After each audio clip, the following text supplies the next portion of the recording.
తిరుమల కొండ సాధారణ పర్వతం కాదు, అది ఆదిశేషుని శరీరం అని మీకు తెలుసా? భూమిపై మనం చూసే ప్రతి కొండకు ఒక కథ ఉంటుంది, కానీ తిరుమల శేషాచలం మాత్రం ఒక సాధారణ పర్వతం కాదు, అది ఆదిశేషుడు అవతారమే. ఈ శేషాచలం వైకుంఠంలో ఒక రోజు దేవతల మధ్య ఒక వాదన మొదలైంది. ఈ భూమి ఎంత బరువుగా ఉందో, దాన్ని మోసే శక్తి ఎవరిలో ఉందో ఈ ప్రశ్నకు సమాధానం చెప్పమని శ్రీమన్నారాయణుని ఆశ్రయించారు.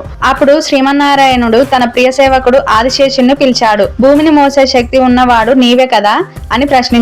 ఆదిశేషుడు వినయంతో తల వంచి ఇలా అన్నాడు, ప్రభు, భూమి మీ సృష్టి, దాని బరువు కంటే మీ లీలల బరువే ఎక్కువ. ఈ మాటల్లోనే అతని భక్తి వినయం కనిపిస్తుంది. ఆదిశేషుడి భక్తికి ప్రసన్నుడైన శ్రీమన్నారాయణుడు ఒక లీలగా ఇలా ఆజ్ఞాపించాడు, నీవు భూమిపై పర్వత రూపంలో అవతరించు, కలియుగంలో నేను నీ మీదే నివసిస్తాను. వెంటనే ఆదిశేషుడు వైకుంఠం నుంచి భూమికి దిగాడు. ఆకాశం చీరుంటూ దైవకాంతులతో వెలిగిపోతూ ఒక మహాపర్వత రూపంగా మారాడు. అదే శేషాచలం, అదే శేషాద్రి, అదే వెంకటాచలం. ఆదిశేషుడి తపస్సు భూమిపై కొండగా నిలిచింది. ఆదిశేషుడి అపార భక్తికి మెచ్చిన శ్రీమన్నారాయణుడు కలియుగ ప్రజలకు మోక్షం ప్రసాదించేందుకు ఈ శేషాచల పర్వతంపై శ్రీనివాసుడిగా అవతరించాడు. అందుకే అంటారు, శేషాచలం అంటే రాయి కాదు, అది ఆదిశేషుడి శరీరం. ఆ పర్వతంపై ఉన్న వెంకటేశ్వరుడు ఆ దేహంలో ప్రాణం. ఫ్రెండ్స్, వీడియో నచ్చితే లైక్ చేసి సబ్స్క్రైబ్ చేసుకోండి.